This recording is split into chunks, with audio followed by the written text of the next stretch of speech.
My husband has a brother, 46, who recently had his house burned down to complete ash. Nothing was salvageable. He didn't have insurance. I'm a stay-at-home mom to 3 kids. Our youngest is rowdy as heck. He's currently being tested for ADHD. We allow brother-in-law to stay here despite me hating this guy. He's been here a week and hasn't returned to work because he's too depressed. My husband works 12 to 16-hour days, depending on the job that day, and is gone a lot, leaving me to deal with the brother-in-law day in and day out. He's currently staying in the guest room. For the past 2 days, he's been making comments. Every time I sit down, he comments about me being lazy. He's laughing when he says it. Clearly, he thinks he's making some sort of great joke. Honestly, I'm not sure if it makes me angry because I already hate him, but the tip of the iceberg definitely hit full force today. My son is off the walls and just being a handful in general, and my brother-in-law keeps making comments to him and telling him to calm down, be quiet, will you shut up, or even following my son around outdoors, telling him he's a brat. I tell him to stop multiple times, and he stops speaking to my son at all. I then go to make my kids lunch, and brother-in-law comes out and says, "Where's mine?" I tell him he's a grown man who can cook his own food. He goes, "Ain't you the woman of the house?" I ignore it. But then my husband comes home on his lunch break, and he tells my husband, "She ain't much of a womanly type, is she? Couldn't even make me lunch." Again, says it while laughing and trying to be funny. But I've had it at this point and told him to get the heck out of my house. He looks completely blindsided, as if he hasn't been purposely pushing my buttons all day with my kid or me in general. My husband, who already was given the rundown on a "one more thing and he's gone," did back me. He's also spoken to brother-in-law about the comments, but it's always a, "She can't even take a joke, I was just playing." Brother-in-law says, "I ain't got nowhere to go." So I told him to go live on the street with the garbage for all I care. He takes off. I told my husband under no circumstances was he welcome back here with his misogynistic comments and trying to parent my kid. He thinks I may be taking this too far due to how much I already hated the guy, and given the fact that I'm currently 30 weeks pregnant and already irritable, and says he feels bad because his brother has nothing right now. So, am I the idiot for kicking my brother-in-law out of my house? Not the idiot. Brother-in-law was warned that his comments are not appreciated. That was his chance to keep his mouth shut and be a bearable house guest.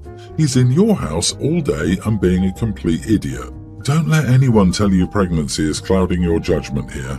I'm a man and definitely not pregnant, and I also would have kicked him out of my house. So, OP's lazy while he's too depressed to find work, but still has the energy and emotional strength to walk around making crappy comments, jokes, to a pregnant mother of 3 and her kids.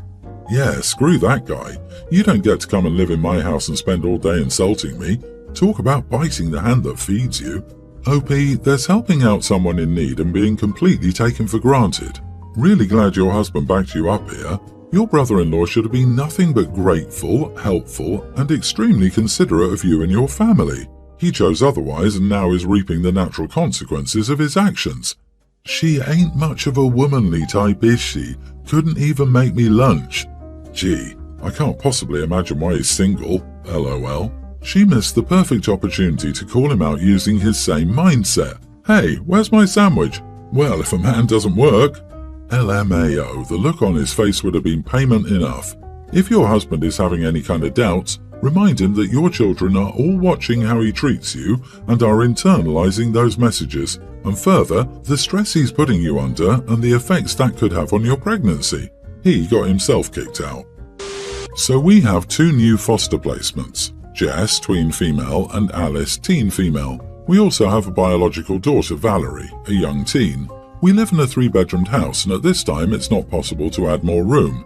We do plan on moving eventually, but that's not something that will happen for a year minimum. In our county, siblings can share a room, bio and foster. The only condition is non-bio siblings of the opposite gender can't share a room, which isn't an issue here. We try to do what we can to make the siblings comfortable, but recently Alice said at their home she has her own room and she hates sharing. We've tried to divide it with curtains, privacy panels, etc. We've let Alice get a lot of personalised stuff for her room, but it's a struggle. She's requested her own room. The other issue is Valerie set a boundary when we started fostering 2 years ago that she wouldn't share her room. We agreed as it seemed reasonable. She's always great with the other kids in her home, but also deserves her own space to decompress. She went from being an only child to having other children in the home. We also make sure we get a lot of one-on-one time with her and still do stuff as a family. She knows she can talk to us about anything. We did ask her about Jess sharing her room, and obviously she said no. We explained this to Alice, and now she's upset, saying it's unfair. We feel conflicted. Our social worker backs us up, but some people in our personal life say we're in the wrong. Other relevant info. We have yet to determine exactly how long girls will be with us, but the current plan is 10 months minimum, with the likelihood it could be longer. So it's not as if the girls would only share a room for a few weeks. Edit, per guidelines, the children must live in a room with permanent walls, a door that closes, have their own dressers, etc. That wouldn't be possible in the living room, so no one could sleep there. I also can't give up my room, as it's stated that all living in the house must have rooms. The room is also big enough for the two. It's the house's master and fits all their stuff, leaving enough room for them to feel separate. Not the idiot. Why would Alice be more entitled to her own room than Valerie? That's Valerie's home. Like it or not, foster kids may not stay with you long. It's important to make them feel at home and as part of the family, but that can't be at the expense of your children. It also shows that you will keep to promises you made to your daughter. It's Alice's home too, since the family chose to house her and gets paid for it. I totally understand where she's coming from. She just wants some normalcy, and a mid-teen sharing a room with a twin sibling would be incredibly difficult. A 5-year difference at that age is enormous. This doesn't sound like an ideal placement for these girls personally. Do everything you can to make this easier on them. LMAO, you really think people who are actually fostering correctly and not neglecting their foster kids, which it seems like OP and her family does, actually make money off of fostering? The stipend people get is often barely enough to cover the child's needs, and families often eat the cost of other living expenses out of the kindness of their own hearts. No idiots here. Unfortunately, this is a no-win situation. You absolutely cannot renege on your agreement with Valerie. You will shatter her trust in you, and this will cause huge problems down the road. My wife's mother did foster when she was 12, and she's still traumatized by how she got treated. Alice isn't an idiot for wanting her own room, but it's just not possible.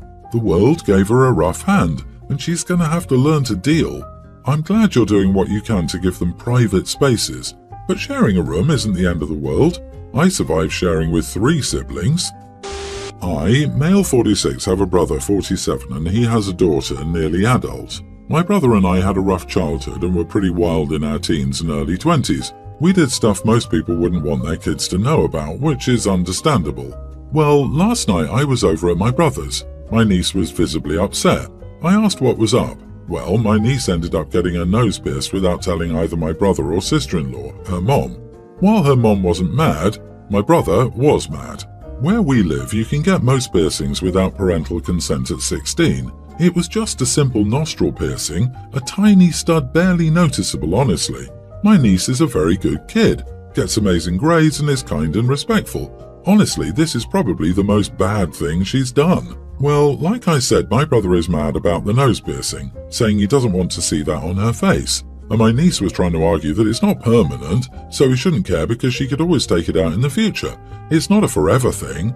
Well, I wasn't thinking and said you don't really have room to talk, considering you had your nipples pierced. My niece's mouth dropped and she said that just made him a hypocrite for getting upset she had her nose pierced. My brother said I'm the biggest idiot for outing him to his daughter, saying that was something he didn't want her to know about. I wasn't really thinking and just said it because that's what I was personally thinking. Now bro isn't talking to me. So, am I the idiot? LOL, not the idiot. You did the job of a good uncle. Your brother is indeed a hypocrite, and your niece is more than old enough to decide to get a piercing on her own. Exactly. Wahaha, busted. This is the kind of stuff uncles are made for. Literally, my favourite part of having a nibbling is telling them all the crap their mom and dad got up to when they were younger that kids had no idea about. As an uncle, it's your job to rat your brother out at every opportunity. Yeah, also, what the heck is about him not wanting people to know about his old piercing? It's literally just a piercing. Who cares? Are they super religious or something? A niece does what she wants with her own body. He doesn't get to police that. Daughter doesn't mean property. As a person with a dad who lied about everything he did to protect me, I think it was fine to tell her. I, 30 female, am a preschool teacher. I love my students and truly enjoy what I do.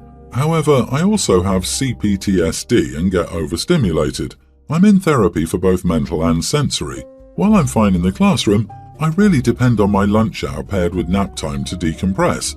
I don't drive, so I can't go anywhere on my break, and there's nowhere around I can go chill. I sit in the lounge with noise-cancelling earbuds. Most colleagues see that and take it as a sign, unless there's a fire or someone's dying, leave me alone. I can't go to my classroom as my kids are still there. It's 90+ degrees outside. There are no other rooms that don't have kids. This is the only place I can go. However, there's one colleague, Sandra, 50s, who just cannot take the hint. She'll tap me on the shoulder to talk about little things or gossip, and sometimes shows me pictures of her family or cat. I did eventually tell her, "Hey, I appreciate needing this time to decompress, so unless it's urgent, please leave me alone." She said okay. She got a little better, but recently started up again. I tried to remind her, but she just sort of brushed me off. Yesterday was especially rough. I had 2 new students, and they were really struggling with the transition. I really needed my break. I sat in the lounge, put my earbuds in, and played my favorite music. I also began scrolling through social media. Tap, tap, tap. I look up, and Sandra's asking me about my day, which is clearly just a way for her to talk about herself. I politely smile and say I'm not available to talk right now. I go back to my own thing. 5 minutes later, tap, tap, tap. I ripped out my bud and asked, "What?" She said, "I want to show you pictures of my granddaughter."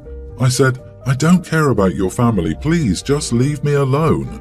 She got very upset. A few people in the lounge gave me a dirty look. I'm sure some will ask, I don't know if she has autism or is neurodivergent in another form. At this point, I'm unsure why it matters, as I am also neurodivergent. So I guess it's a debate about whose needs come first. Hers to talk non-stop, or mine for needing some time to decompress. That's even if she's neurodivergent, which again, I have no way of knowing and isn't my business. Some feel I'm wrong for how I handled it. Am I the idiot? Not the idiot. You're within your rights to say no to people trying to interact with you. You then told her no in a polite manner. However, a polite no wasn't clear enough for her, and she proceeded to try harder. Thus, you needed to resort to a less polite but more clear no. You would be an idiot if you didn't tell her no politely before, but you did. Exactly this. I'm like OP, neurodivergent, and I need my break time to decompress. I also get super overstimulated. I'm a nurse and I love my job. However, it's very people-y and noisy and full of interesting sights and smells. I rely on my break to reset my brain. I literally seek out dark, empty spaces to take my break in. Also, being neurodivergent isn't a free pass to bother someone who has explicitly asked to be left alone. You're not expecting her to pick up on subtle social clues. You told her, and she's choosing to bother you anyway. Yep, she had it coming. Your needs come first, and she absolutely doesn't need to show you pictures of her grandkids. Also, if there are other people in the lounge, why isn't she bugging them? Just try to keep your cool. I, female 27, live about a block from my parents. They help me buy my house and they are awesome. They also babysit for my brother and his wife all the time. However, when they're not available, my sister-in-law will bring her kids, tween, pre-tween, young grammar school, to my house since I work from home. I've tried repeatedly explaining that I'm working and she refuses to understand. My parents aren't her biggest fans either, but they've begged me to humour her, so I allow it. They're good kids and I love them, but I also don't enforce her rules on them. Nope, sorry, I don't have organic fruit juice. I have Coke, Mountain Dew and Red Bull, or you can drink tap water. Do you want avocado with an egg on rye? Well, I have potato skins from Costco. What the heck are vegetales? My TV has Netflix, Prime and Disney. Watch whatever you want. She gets mad at me for not following her rules for her kids, but she keeps dropping them off. My brother says I'm being an idiot for not just doing what they want, so I told him I would if they A. paid me to watch their kids, B. supplied whatever their kids were supposed to eat, drink and watch. Am I the idiot? Not the idiot. Buy an espresso machine and teach the kids to use it. That's a joke, mostly. But seriously, you're not hiding these things from your brother and sister-in-law. They are choosing to continue dropping their kids off knowing the situation. They clearly care more about free childcare than they do about organic fruit juice. Honestly, expecting someone who's working to take care of 3 young children is just crazy to me. Like, how is OP supposed to take care of the kids properly and still not be affected at work? You gave them the perfect answer. You bring what you want them to eat, you bring what you want them to watch. I'm working and I'm here in case of an emergency, and you brought them here without my consent or permission and expect me to take work time to cook and monitor their screens? If you mention it again, unattended people will be given espresso and a puppy.